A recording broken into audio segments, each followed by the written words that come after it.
Cette semaine, près d'1 millier de mails et de SMS ont été envoyés aux responsables académiques et politiques pour exiger que l'entièreté des étudiants et étudiantes ait un minimum de 10 sur 20 à leur examen. C'est le résultat d'une action menée par un collectif d'étudiants et d'étudiantes. Et avec Tout va bien, on a collaboré à l'action en produisant des visuels et des vidéos. On est un peu loin là, non ? Étant moi-même encore étudiante, je trouve que cette action a le mérite de mettre en lumière l'enseignement très inégalitaire qui est encore défendu par les universités et par les autorités politiques aujourd'hui. On va creuser le sujet avec Siska et Nico.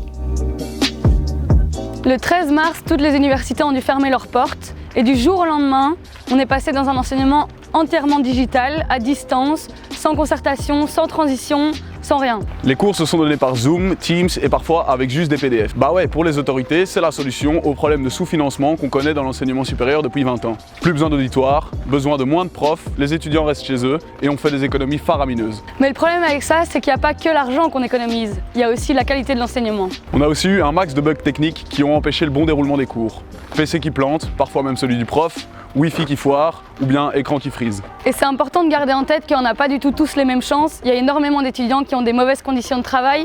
Il y a d'ailleurs des chiffres qui montrent que 8000 étudiants n'ont pas un bon équipement informatique ou n'ont pas une connexion Wi-Fi suffisante. Et 8000, c'est vraiment énorme. Des études ont montré que c'est les étudiants les plus défavorisés et les adultes en reprise d'études qui sont dans les conditions les plus galères pour poursuivre leurs études. Dans l'étude de l'Observatoire de vie étudiante de l'ULB, 80% des étudiants rapportent que leur niveau de stress a augmenté. Et on peut même dire que plus de 1 sur 5 est en décrochage scolaire.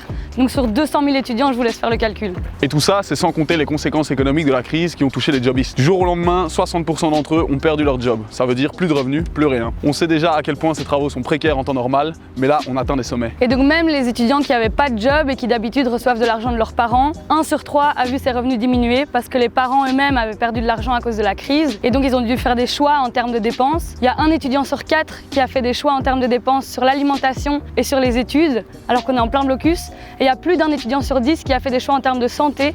Donc en pleine pandémie, ça pose vraiment question. Ici aussi, le confinement n'a fait qu'accentuer les inégalités sociales déjà présentes avant la crise. 2 exemples. En 2008 et 2009, à l'ULB, l'ULG et l'UCL, 39% des parents d'enfants inscrits ont un diplôme universitaire. En Wallonie, le pourcentage de personnes ayant un diplôme universitaire est de 14%. Et à Bruxelles, 20%. 2,5% des parents d'enfants inscrits n'ont pas leur CESS. Et pour cause, des études montrent que le revenu des parents a une influence sur le taux de réussite des enfants. Plus les parents sont riches, plus le taux de réussite des enfants sera élevé. On constate l'héritage des inégalités sociales et culturelles déjà présentes depuis l'enseignement secondaire, comme le montre la célèbre étude européenne PISA. Du coup, la seule chose que les examens vont pouvoir évaluer, c'est d'une part la résistance au stress des étudiants et étudiantes et leur confort matériel, et d'autre part, la capacité d'adaptation des profs aux outils numériques. C'est tout. Par conséquent, cette vision numérique de l'enseignement pose déjà les jalons d'une société davantage inégalitaire.